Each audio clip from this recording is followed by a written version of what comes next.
আমার নাম রীনা ভট্টাচার্য। আমি 1941-এর 24 সেপ্টেম্বর জন্মগ্রহণ করেছি তা তোমার কলকাতায়, আচ্ছা চিত্তরঞ্জন সেবা সদনে। আচ্ছা, তুমি আমাদের ইন্টারভিউয়ের সেকেন্ড যাকে চিত্তরঞ্জন সেবা সদনে আমরা করলাম। আরেকজন পেয়েছি চিত্তরঞ্জন সেবা সদন 1946 না 7 পেলাম। তো তোমার পুরোপুরি স্কুলিংটা কলকাতাতেই? কলকাতা। কোন কোন স্কুলে? ফার্স্টলি আমি ছোটবেলায় ওই বালিগঞ্জ বিদ্যালয় বললাম, সেটা বেঙ্গলি মিডিয়াম স্কুল ছিল। তারপরে আমি পড়েছি পার্ক সার্কাসে Lady Queen of the Missions. ও বাবা, সেটা কোন ক্লাসে গেলে? সেটা ওখানে আমি 3 থেকে পড়লাম। আচ্ছা, থ্রু আউট ওইখানে। তারপর কলেজ? কলেজটা আমার মুরলীধর গার্লস কলেজ। ও, কারণ আমাদের সময় রেস্ট্রিকশন ছিল, দূরে যেতে পারবে না। না এটা তোমাকে বলি, তোমার ব্যাপারে নয়। আমার বোন যে আমার থেকে 8-9 বছরের ছোট, তাকেও বাবা যাদবপুর পাওয়ার পরে যাদবপুরে পড়তে দেয়নি, সেও মুরলীধরে পড়েছে। অতএব ওইটা এটা এটা এখানে একটা পেট্রিয়াল বা হোয়াট এভার রেস্ট্রিকশন তুমি যেভাবেই তুমি দেখো আর কি। কারণ আমার বাবা এখানে থাকতেন না, তো সেই জন্য আমরা কাকুর কাছে থেকেছি, বড় হয়েছি, সবকিছুই কাকুর কাছে। তাই জন্য মায়ের খুব একটা ছিল যে মেয়ে যাতে কোন রকম। হ্যাঁ, মানে নাম যেন সবকিছু একটা ব্যাপার আছে। তারপর তুমি সাউথ কলকাতাতেই বড় হচ্ছে, দক্ষিণ কলকাতাতে বালিগঞ্জ প্লেসে বড় হচ্ছে। সেই সময় তোমার বালিগঞ্জ প্লেস বা কিছু কিছু তোমার মনে আছে? হ্যাঁ হ্যাঁ, অনেক কিছু মনে আছে। শুনি বালিগঞ্জ একটু। প্লেসটা, বালিগঞ্জ প্লেসে ওই যে বললাম আমার কুমুদ চক্রবর্তীর বাড়িতে ছিলাম। হ্যাঁ, ওইটা দোতলাটা পুরো আমরা থাকতাম, মানে আমার মামার বাড়ি থাকতাম আর কি। কারণ বাবা খুব ঘুরে ঘুরে স্বদেশী করতেন, জেলে যেতেন, বেরোতেন। আবার কলকাতায় উনি ইউনিভার্সিটিতে পড়তেন, এমকম পড়তেন তখন। তাই প্রায়ই মারামারির মধ্যেও নেমে পড়তেন, এরকম ছিল বাবার অবস্থা। তাই জন্য আমরা মামার বাড়িতে থাকতাম। ওখানে আমরা খুব খেলাধুলা করতাম জানো, রাস্তায়। শরৎ গুহ ঠাকুরতা, আমি সরি, শরৎ দত্ত, হ্যাঁ। এরা সব আমাদের বন্ধু ছিল ছোটবেলায়। আমরা আচ্ছা। একসঙ্গে খেলেছি সব রাস্তায়। ঋতু গুহ ঠাকুরতা তখন খুব নাম করা সুন্দরী, আমরা সব ওনাকে দেখার জন্য ওনার বাড়ি অব্দি যেতাম দৌড়ে দৌড়ে। এরকম ছিল আমাদের, খুব সুন্দর কেটেছে ছোটবেলাটাই বালিগঞ্জের প্রেসের মধ্যে। খুব আর আমার আর খ্রিস্টান বন্ধু ছিল, হ্যাঁ। ডিসুজাদের বাড়ি। তুমি জানো তো ডিসুজাদের বাড়িটা না, কোনটা? এখন সব আসলে বাড়িগুলো আস্তে আস্তে চেঞ্জও তো হয়ে গেছে। তুমি যখনকার কথা বলছো আর আমি তারপরে যখন জ্ঞানে আসছি, তার মধ্যে একটা 30-40 বছরের ফারাক আছে কমপক্ষে। ওখানে ন্যান্সি ডিসুজা আমার বন্ধু ছিল, আমরা স্কুলে একসঙ্গে পড়তাম। আচ্ছা, তো ওইখানে কোনো খেলাধুলোর বা কিছু রিয়েলাইজেশন, অনেক সময় হয় না যে পাড়ার কিছু ঘটনা ছোটবেলার একটা, আমরা বলি ডিফাইনিং মোমেন্ট বা একটা হয়ে যায় মনে থেকে। যেমন ধরো আমি একটা এক্সাম্পল দিচ্ছি, ডিফাইনিং মোমেন্ট কিনা বলতে পারবো না, পাড়ার কিনা, কিন্তু আমার কাছে এখন মনে আছে। আমাদের পাশের ফ্ল্যাটে একটা কাপল থাকতো, তারা ডেফ অ্যান্ড ডাম্ব ছিলেন। তো তাদের সঙ্গে আমাদের বাড়ির খুব দোস্তি ছিল। তো তারা এসে, এবার আমি না তারা এগুলো এক্সপিরিয়েন্স করি, মানে আমি কতই বা বয়স আমার, তার সঙ্গে কিন্তু আমি প্রচুর কথা বলতাম। মানে আমি জানলা করে দিলাম, উনি চাবি রেখে গেছেন, আমি চাবিটা দিচ্ছি, উনি ওনার মতো করে বলছেন, আমিও আমার মতো করে কি বুঝছি আর কি বলছি ভগবান জানে। তিনিও হেসে গড়িয়ে পড়ছেন, আমিও হাসছি। কিন্তু আমার এতদিন পরেও, এটা must be what mid 70s বা লেট 70s এর ঘটনা, বোনও হয়নি তখন, কিন্তু আমার মনে আছে। ডিফাইনিং ঘটনা না হলেও কিন্তু অদ্ভুত কিছু স্মৃতি রয়ে যায়। হ্যাঁ, একটা আমার খুব ভালো স্মৃতি আছে এখনো। এই 1946 দাঙ্গা চলছে তখন, সাংঘাতিক দাঙ্গা। আমরা দোতলা থেকে দেখতাম রাস্তার উপরে এরকম মারামারি হচ্ছে। আমার দিদা খুব সাহসী ছিলেন। দিদা করতেন কি, ড্রাম ড্রাম করে গরম জল করতেন, করে সেই বারান্দা দিয়ে ওই জলগুলো ঢেলে দিতেন যখনই ওই দাঙ্গা লাগতো। এরকম করতেন। ওই স্মৃতিটা আমার খুব মনে আছে। সত্যি খুব সাহসী। আর তারপরে আরেকটা মনে আছে, আমাদের বাড়িটার উল্টো দিকে একটা মাঠ ছিল, সেখানে আমরা খেলতে যেতাম। আমার মার আবার ভীষণ বই পড়ার নেশা ছিল। মা বারান্দায় বসে বসে বই পড়ছে, হঠাৎ সবাই চিৎকার করছে যে এই মেয়েটা গাড়ির তলায় পড়ে গেছে, গাড়ির তলায় পড়ে গেছে বলে। মাও বলছে কার জানি বাচ্চা গাড়ির তলায় পড়ে গেছে। পড়ে গেছি কিন্তু আমি। তারপর তারপর কিন্তু আমি ওই আড়াআড়ি ভাবে পড়েছি, গাড়িটা চলে গেছে, আমার কিছু হয়নি। তুমি তো প্রায় হিন্দি ছবি, হ্যাঁ, তোমার ওপর দিয়ে গাড়ি চলে গেল, তুমি গাড়ির তলা থেকে উঠলে হিন্দি ছবি, আর জ্যাকি চান ছাড়া এটা পাওয়া যায় না। তুমি বুঝতেই পারছো না, এটা তো একটা আর বন্ধু বান্ধব, তুমি বুঝতে পারছি অবভিয়াসলি তখনকার সময় তুমি একটা বাড়িতে বড় হচ্ছ, যেহেতু তোমার বাবা কলকাতায় থাকছেন না, মানে এমনি যতটা লোকে কনজারভেটিভ বা হয়ে থাকে, তোমার ক্ষেত্রে ব্যাপারটা বোধহয় বেশি ছিল। একটু বেশি আর কি। ওই বন্ধু বান্ধব মানে ওই বিকেলে ওই খেলাটুকুই, তারপরে আর বন্ধু বান্ধবের সঙ্গে কোনো সম্পর্ক রাখা চলতো না। কেউ বাড়িতে আসতো না, আমি কারো বাড়িতে যেতাম না, ওটা অ্যালাউড ছিল না। তো ওইটা আমার ইউনিভার্সিটি পড়ার সময় পর্যন্ত, আমি যখন ক্যালকাটা ইউনিভার্সিটিতে পড়ি, তখন যে আমার বন্ধু টন্ধু হলো, কলেজ থেকেই বন্ধু হলো, কিন্তু কেউ কারো বাড়ি যাওয়া অ্যালাউড ছিল না, কলেজেই শেষ। এই যে তুমি বাড়িটার কথা বলছো, এটা তো এক অর্থে একটা যৌথ পরিবার। হ্যাঁ, যৌথ পরিবার। তো সেখানে বরাবর। কিভাবে, মানে কে আলটিমেট কন্ট্রোল, তোমার দিদা না তোমার দাদু? সেটা আমার মামার বাড়িতে ছিল, যখন আমরা নিজেরা এই বন্ডল রোডে আমরা বাড়ি কিনলাম, আমার বাবা বাড়ি কিনলেন, সেখানে যখন আমরা সবাই চলে এলাম, কাকুর সঙ্গেই আমরা থাকতাম, তো সেখানে সেইখানে ওই বন্ধু সার্কেলটা বাইরেই, ভেতরে কেউ আসতে পারবে না। হ্যাঁ, বাড়ির মধ্যে কোনো বন্ধু, ইভেন আমার যেদিন আমার বিয়ের সম্বন্ধ হলো, আমার এমএ পরীক্ষা শেষ করার আগেই, নভেম্বরে আমি পরীক্ষা দিয়েছি, জুনে আমার বিয়ে হয়েছে। আমার শ্বশুরবাড়িতে আমার বাড়ির লোকেরা গেছে বিয়ের পাকার কথা বলতে, সেদিন ছিল কনভোকেশন, সেই কনভোকেশনে আমার যেতে দেওয়া হয়নি। এটা তোমার দুঃখ এখনো রয়ে গেছে? ভীষণ দুঃখ রয়ে গেছে আমার এখনো, সবার সেই সুন্দর ছবিটা আছে আমার ছবিটা নেই। না, আমি বলছি এই যে তুমি মামার বাড়িতে আছো, যৌথ পরিবার, সাধারণত আমরা লক্ষ্য করে দেখেছি এটা যৌথ পরিবারে মানে একজন হেড আছে, হ্যাঁ, ও বাবা, আমার দাদু ভীষণ কড়া মানুষ ছিল, মানে ওদের শেষ কথা আর কি। একদম শেষ কথা। আর এই যখন বন্ডেল রোডে চলে এলে তখন তখন কাকু ছিল। কাকু কি বিয়ে করেছিলেন? হ্যাঁ হ্যাঁ, আচ্ছা খুড়তুতো ভাইয়েরা, আচ্ছা এই রিসেন্টলি আমার এক খুড়তুতো ভাই মারা গেল। আচ্ছা। ওরা তো আমার কোলে পিঠেই মানুষ হয়েছে, ছোট ভাই, বয়স ডিফারেন্স আছে? Very much. আমার যে ভাই মারা গেল, ও আমার থেকে 18 বছরের ছোট। বাবা। তখনকার দিনে এরকম দেখা যেত যে মানে শেষ যে মানে মামা আর দাদা, মানে একটা প্রজন্মের, মানে বড় মেয়ের বড় ছেলে আর এই বাবা ছোট যে আর কি, সে প্রায় সমবয়সী, এটাও কিন্তু। হ্যাঁ, আমার শ্বশুরবাড়িতেই তো আছে এরকম। হুম, আমার হাজবেন্ডরা ছিলেন 5 ভাই 5 বোন। বাহ। হ্যাঁ, যে সবার ছোট ছেলে, ওর সঙ্গে আমার ভাসুরপোর তো খুব একটা ডিফারেন্স নেই, 3-4 বছরের ডিফারেন্স। হুম। এটা খুব মানে ইন্টারেস্টিং, তখনকার দিনে দেখা যেত। তো এই যে তুমি বড় হচ্ছ স্বাধীনতা, তুমি তখন তোমার অল্প বিস্তর মনে আছে, হালকা একটা কিছু? হ্যাঁ, হালকা মনে আছে। কি- কি- স্বাধীনতার দিনটা কিন্তু আমার মনে নেই একদম। তাহলে আশপাশ জুড়ে কি হচ্ছে, মানে যেটা দেখে মনে হচ্ছে যে আচ্ছা একটা চেঞ্জ না, হচ্ছে বা সেটা কিছু? কিচ্ছু বোঝোনি তো? না, না, কিচ্ছু বুঝি। তো কি মনে আছে তোমার সেই সময়টা? এই যেটা বললাম 46 এর এই রায়টের কথাটা মনে আছে।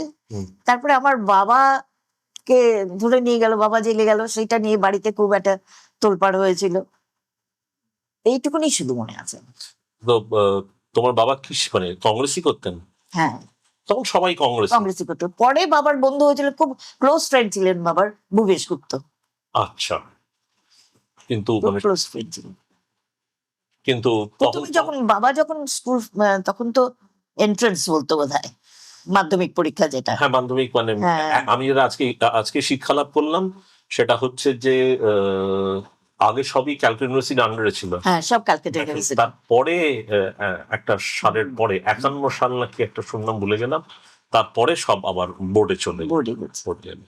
তো বাবা তো জেল থেকে পরীক্ষা দিয়েছে, ক্লাস 10 এর পরীক্ষা বাবা জেল থেকে দিয়েছিল। বুঝলি? তখন বাবা সিলেটে, আমার বাপের বাড়ি আসলে সিলেট। আচ্ছা। তো বাবা সেখানে জেল থেকে বাবা পরীক্ষা দিয়েছিল। ও, মানে প্রথম ছোটবেলা থেকেই খুবই ছোটবেলা থেকেই বাবা। খুবই ফায়ার ব্র্যান্ড। হ্যাঁ, খুব।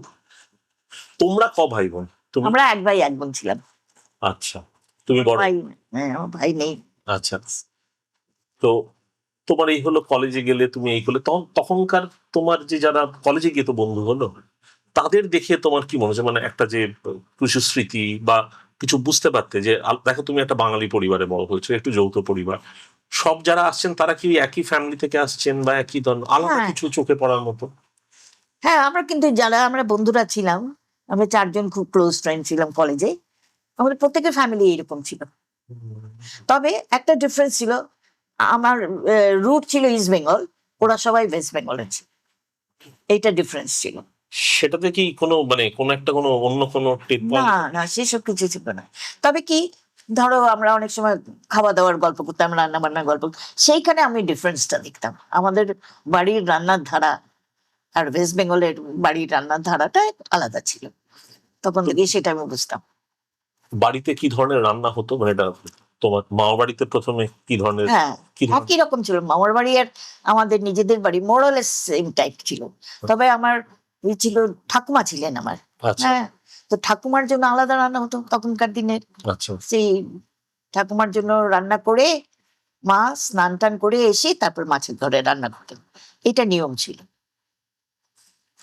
হ্যাঁ, আমি আমার ছোটবেলাতেও মানে আমি মিড 70s বলছি, আহ বালিয়ান্তেসে আমি আছি, আমার ঠাকুরদা আমাদের সঙ্গে থাকতেন।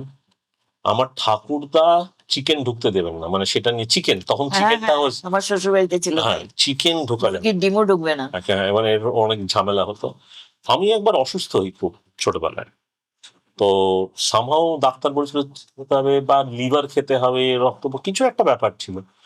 সে নাতির জন্যে আর কি অনেক কষ্টে, হ্যাঁ তাহলে ঠিক আছে এরম টাইপের একটা মুরগি স্টু হবে আর কি, এরম ব্যাপার। তাছাড়া তখন আমি বলার চেষ্টা করছি 40s 50s না 70s অব্দিও এই এই গল্পটা চলেছে।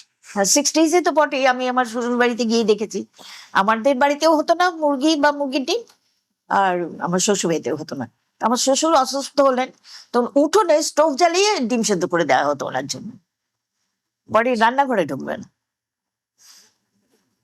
সেটা এখনকার দিনের তুলনায় ভাবলে কেমন অবাকই অবাক লাগে, হয়েছে। বাবা যায়। মানে আমি যেমন তুমি তো দেখেইছো, আমি sure আমরাও দেখেছি, আমি যেমন উনুন দেখেছি। হুম, আদের লোককে আমি আমি তো কয়েকদিন আগে, রান্নাই করেছি উনুনে। হ্যাঁ উনুন এক্স্যাক্টলি, আমি কয়েকদিন আগে একটা উনুনের ছবি এঁকেছিলাম। তো আমি অন্তত অনেকজনকে দেখিয়েছি, সেটা আমার ছবি গুণেও হতে পারে, কেউ বলতেই পারেনি জিনিসটা কি, মানে এটা কি, মানে আমি জানি আচ্ছা, অর্ধেক উনুন মানে লোকের মাথায় নেই আর কি। এখন উনুনের রেফারেন্স দিতে হলে খানিকটা খানিকটা কিছু কিছু চায়ের দোকানের পুরনো ওই উনুনের গল্পটা এখনো আছে বলে, নইলে উনুন কেউ জানে না। আমি শ্বশুর বাড়িতে গিয়ে, আমি এক মেয়ে, হুম। শ্বশুর বাড়িতে গিয়ে পড়লাম অত বড় পরিবারে, 5 ভাই 5 বোনের পরিবারে। ভোর 4টের সময় উঠে 2টো উনুন জ্বালিয়ে আমাকে রান্না করতে হয়েছে। আমার দেওর যাবে শালিমারে ফ্যাক্টরিতে চাকরি করতে। তুমি কি বড়? না, মেজর। তার বড় যিনি ছিলেন?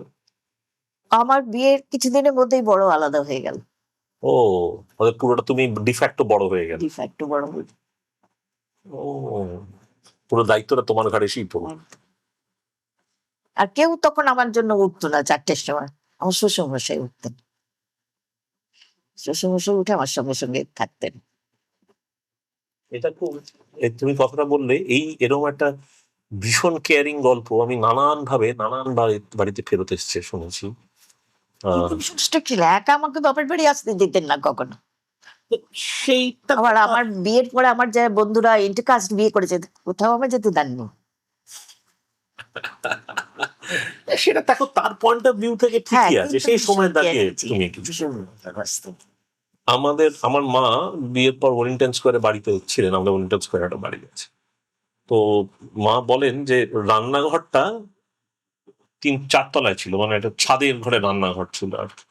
তো মা যখন রান্না করতে যেতেন আর কিছু না হোক অন্ধকার হ্যান ত্যান, তো আমার যে শেঠ জ্যাঠা তিনি কিছু বলতেন না, মা ভয় পেতেন বা হয়তো বলেছে, শেঠ জ্যাঠা জাস্ট ওপরে গিয়ে ওই প্রাচীরে চুপচাপ বসে একটা বই পড়ছে বা কিছু, বলে শেষদার ওটাই মাকে হ্যাঁ হ্যাঁ, মানে। আমার শ্বশুরমশাই তাই, উনি অ্যাডভোকেট ছিলেন, হুম, আমার ভাসুরও অ্যাডভোকেট ছিলেন। কিছু বলতেন না, কিছু করতেও পারতেন না, কিন্তু ওই ঘুরতেন, একটু সিগারেট খেতেন, হ্যাঁ এই আছি। মেজবা কদ্দূর হলো এরকম। এগুলো সুইট কিন্তু। খুব sweet। আর ও তো, দাদু যেই বেরিয়ে যেত, দাদু চেয়ারে বসে, ওই ওনার চেম্বার ছিল, বসে দাদুর ফেলে যাওয়া বিড়ির টুকরো তুলে তুলে টানতো। কে ইনি? ছোটবেলা থেকেই? হ্যাঁ, তোর এই প্রতিভাটা ওইখান থেকেই পরিস্ফুট হয়েছে, এটা জানা ছিল না। না কিন্তু আমার যেটা জানার ইচ্ছে, সেই সময় তুমি তুমি তারপরে চাকরি করতে কবে ঢুকছো? চাকরি করতে আমার বিয়ের পরে ঢুকেছি। ফার্স্টলি বিয়ের পরে আমি এমএটা পাশ করলাম, কিন্তু আর এগোতে পারলাম না, যার জন্য কলেজে আমার আর কাজ করা হলো না। এই এখন একটা গ্রুপ অফ ফ্রেন্ডস হয়েছে, all college teachers, retired college teachers. পরশু দিনও এসেছিল একজন, সেটার জন্য আফসোস লাগে যে আর পড়াটা আর এগোতে পারলাম না, যে এমফিল করা বা রিসার্চ করা কিছুই করতে পারলাম না, যার জন্য কলেজে কোনোদিন চাকরি করতে পারলাম না। এনিওয়ে, তখন আমাকে একটা আমাদের দমদমে আমার শ্বশুর বাড়ি, ওখানে কাছেই একটা স্কুলে আমি লিভ ভ্যাকেন্সিতে ফার্স্ট চান্স পেলাম। তো তখন বাড়িতে কোনো আপত্তি করেনি? না, তখন আপত্তি করেন। ডে টাইম স্কুল ছিল, আর আমার বড় যা চাকরি করতেন, সেই জন্য কিন্তু বেরিয়ে গেছেন তখন অলরেডি? হ্যাঁ, বেরিয়ে গেছে। তাহলেও আচ্ছা। ও পরে ওর স্কুলেও আমাকে লিভ এজেন্সিতে কাজ করতে দিয়েছে। তারপরে আমাকে যখন বান্টি হলো, তখন ওর বাবা বললো, আমাদের বাড়িতে বড় যা যখন চাকরি আরম্ভ করলো, তারপরে ওর ছেলে হলো, তো আয়ারে কে চাকরি নিয়ে খুব গন্ডগোল হতো বাড়িতে, যদু পরিবারে যা হয় ঝামেলা লেগেই থাকতো। তারপরে আমাকে বললো যে না, আয়ারে কে আমি চাকরি করতে দেবো না, তোমার চাকরি বন্ধ। তারপরে যখন আমরা এদিকে এলাম, আমার বড় ছেলেকে সেন্ট লরেন্সে ভর্তি করলাম, তাই আমরা এদিকে শিফট করলাম। তারপরে বললো তোমার আর চাকরি হবে না, তোমার বয়স হয়ে গেছে, আর হবে না, আমরা আর করবোই। এটা কোন সাল? এটা ধরো 75। তখন আমি সমানে অ্যাপ্লিকেশনটা ধরবো, আমার টাকার দরকার নেই, আমার চাকরি দরকার, আমি কাজ করতে চাই। তারপরে আমি কাজ জোগাড় করলাম একটা দিগম্বর জৈন বিদ্যালয়, বড় বাজারে। আচ্ছা। তখন কাজ করতে শুরু করলাম। তারপরে আমি ন্যাশনাল থেকে রিটায়ার করেছি, national high school for girls and boys দুটোতেই আমি চাকরি করেছি। এই দেশের পার্ক কি আর হাজার